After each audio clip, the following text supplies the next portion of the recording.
estimados y estimadas. Les saluda nuevamente el doctor Alejandro José Gutiérrez Dávila. En esta ocasión, para explicarles un tema muy importante, una segunda parte del tema de filosofía pura, la demostración filosófica y lógica de la existencia de Dios. En ese sentido, en una cápsula anterior explicamos, mediante el principio aristotélico kantiano de causalidad, la demostración filosófica y lógica de la existencia de Dios. Pero ahora, en esta segunda entrega, voy a explicar los tres argumentos cartesianos y el argumento kantiano sobre la existencia de Dios. Es decir, un tema de filosofía pura que nos demuestra la existencia de Dios, pero desde un concepto lógico y filosófico.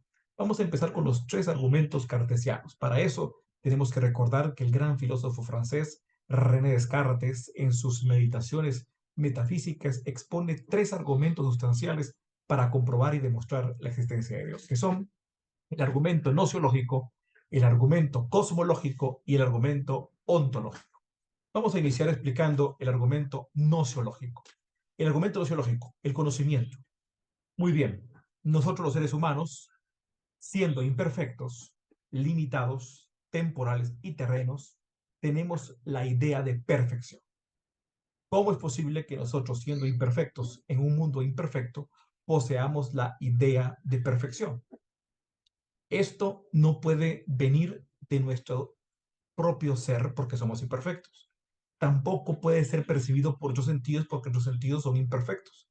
Y el mundo en el que habitamos es imperfecto, de tal cuenta entonces que lo que percibimos con los sentidos, los hechos que percibimos por los sentidos, no nos pueden proveer la idea de perfección. De tal cuenta que todo lo que vemos es imperfecto, todo lo que percibimos con los sentidos es imperfecto y por lo tanto la idea de perfección no puede ser facticia, no puede producirse de un hecho exterior. De tal cuenta que debe ser innata. Y si es innata, ¿quién la colocó ahí? No pudo haber sido otro ser humano anterior. ¿Por qué? Porque el otro ser humano anterior es igual de imperfecto que nosotros. De tal cuenta entonces que ningún ser humano pudo colocar la idea de perfección y todos tenemos la idea de perfección y vimos que no puede provenir de un insumo externo, por lo tanto no es facticia, es una idea innata. Si es una idea innata y es inherente a todos los seres humanos que la poseemos, ¿quién la colocó ahí? Necesariamente tuvo que existir o tiene que existir un ser perfecto anterior a nosotros y anterior a este mundo imperfecto que colocó la idea de perfección adentro de nosotros. Y ese ser perfecto es Dios. Dios como ser perfecto colocó la idea de perfección adentro de nosotros, de tal cuenta que no solamente es anterior a nosotros, sino que Él es el que tiene en esencia esa perfección y quien colocó en nosotros la idea de perfección. Es el argumento cosmológico. Ese argumento cosmológico de René Descartes luego se entrelaza y se conecta con otro argumento muy importante, el argumento cosmológico. El argumento cosmológico nos dice, bueno, tenemos la idea de perfección dentro de nosotros. Ya vimos que según el argumento nociológico no puede provenir de nuestro ser porque somos imperfectos, ni tampoco pudo haber sido percibido por nuestros sentidos, porque nuestros sentidos son imperfectos, y el mundo en el que habitamos es imperfecto, de tal cuenta que no pudo provenir de un hecho exterior, no es facticio, es una idea innata, que necesariamente un ser anterior a nosotros, que tiene que ser perfecto, colocó esa idea de perfección adentro de nosotros y ese ser es Dios. Ahora, el argumento cosmológico nos dice que esa idea innata que habita en nosotros es causa de nosotros, es nuestra causa. Es una idea de infinitud. Siendo nosotros finitos, ilimitados, temporales y terrenos, no podemos nosotros entonces ser la causa de esa idea de infinitud porque somos finitos. Al ser finitos no, tenemos, no podemos tener, no podemos ser nosotros la causa de la idea de infinitud. De tal cuenta entonces que esa idea de infinitud tuvo que haber sido la causa de nosotros. ¿Por qué? Porque no siendo nosotros infinitos, sino finitos, nosotros somos causa de otros seres finitos. Pero la idea de infinitud que habita en nosotros, la idea de perfección, la idea de infinitud, la idea de Dios, que es una idea de infinitud, infinito tuvo que haber sido causa de nosotros, anterior a nosotros. Y ese argumento de cosmológico de que la idea es una esencia que es causa de nosotros, que es independiente de nosotros y que es la causa de todos nosotros como seres humanos, luego se entrelaza con otro argumento cartesiano, que es el argumento ontológico. El argumento ontológico nos dice entonces que esa idea de perfección, esa idea de infinitud, que es la idea de Dios, que es anterior a nosotros, que es innata en nosotros, argumento no zoológico, innata en nosotros no pudo ser provocada por nuestra esencia, porque nosotros somos imperfectos, ni tampoco pudo provenir del ámbito exterior, porque el ámbito exterior es imperfecto, y los sentidos imperfectos. Dar cuenta que tuvo que estar adentro de nosotros de forma innata, y tuvo que colocarla a alguien anterior a nosotros que es perfecto, argumento cosmológico. Y entonces esa idea de perfección, por ser infinitud, tiene que ser la causa de nosotros, porque la infinitud tiene que ser la causa de la finitud. Nosotros somos seres finitos. Al ser seres finitos, entonces la idea de Dios, idea de perfección por ser infinita, es anterior y es causa de nosotros, argumento cosmológico. Ahora, esa idea de Dios, esa idea de perfección de infinitud, tiene que corresponder a un ser real. Así como la idea de triángulo corresponde necesariamente a un triángulo y la idea de triángulo que tiene tres ángulos corresponde necesariamente a un triángulo que tiene tres ángulos, la idea de Dios, la idea de perfección y la idea de infinitud necesariamente tiene que corresponder a un ser, porque no puede existir una idea que sea independiente de los seres humanos, que sea infinita, que sea causa de los seres humanos y que sea innata en los seres humanos y que no provenga de los seres humanos, que no corresponda a un ser, porque sería ilógico, incongruente, incoherente, que no deriva de un ser. La idea de Dios, idea de perfección y idea de infinitud, necesariamente tiene que provenir de un ser que es Dios, que es perfecto, que es infinito. Esos son los tres argumentos cartesianos, los tres argumentos de la demostración filosófica de la existencia de Dios. Argumento nociológico, argumento cosmológico y argumento ontológico. Estos tres argumentos se entrelazan y conectan para demostrar filosóficamente la existencia de Dios. A estos tres argumentos del filósofo francés René Descartes, que lo explica muy bien en sus meditaciones metafísicas y en su discurso del método, viene otro argumento, el argumento moral de Immanuel Kant. Ese argumento moral es muy importante. ¿Por qué? Porque la moralidad es una serie de reglas y valores que provienen de las ideas del pensamiento humano. Todo lo que es materia, todo lo que es físico, no es idea. Lo que es idea pura no es materia ni es físico. Todo lo que es físico corresponde a una idea, pero esa idea corresponde a algo físico. Pero las ideas puras no corresponden a algo físico.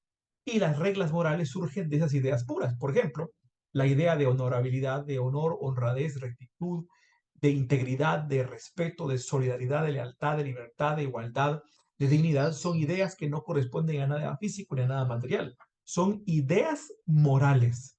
Son ideas morales, ¿por qué? Porque moral proviene del griego que quiere decir conducta o comportamiento conforme a la razón, conforme a la razón pura. Un comportamiento conforme a las ideas del pensamiento es un comportamiento moral, porque moral quiere decir el comportamiento, la conducta humana conforme al pensamiento puro. Y entonces las ideas puras puestas en prácticas dan como resultado moralidad. Pero entonces, como son ideas puras, como son ideas que no tienen un asidero en el mundo físico, en el mundo material, porque no tienen una representación física material, sino que son ideas puramente mentales del pensamiento y que se colocan en práctica, necesariamente entonces el fundamento inicial, la base toral de todas las ideas morales, tiene que ser una primera idea que produzca toda esta moralidad. De tal cuenta entonces que la ley moral que habita en los seres humanos, al no ser física, al no ser material, al no estar representada en la esfera material y física de la realidad, sino ser pura idea y puro pensamiento, entonces tiene que provenir de un ser eminentemente espiritual, trascendental, que trascienda este mundo material y físico y que sea anterior a él y que es Dios. De tal cuenta entonces que para poder ser moral hay que creer que existe Dios. No se puede ser moral sin creer previamente que existe Dios. La ley moral que habita en mí es infinita, decía Immanuel Kant. Es esa ley moral la que nos hace comportarnos conforme a esas ideas. Ideas puras de integridad, respeto, solidaridad, lealtad, integridad, conmiseración, libertad, igualdad, dignidad, honradez, honestidad.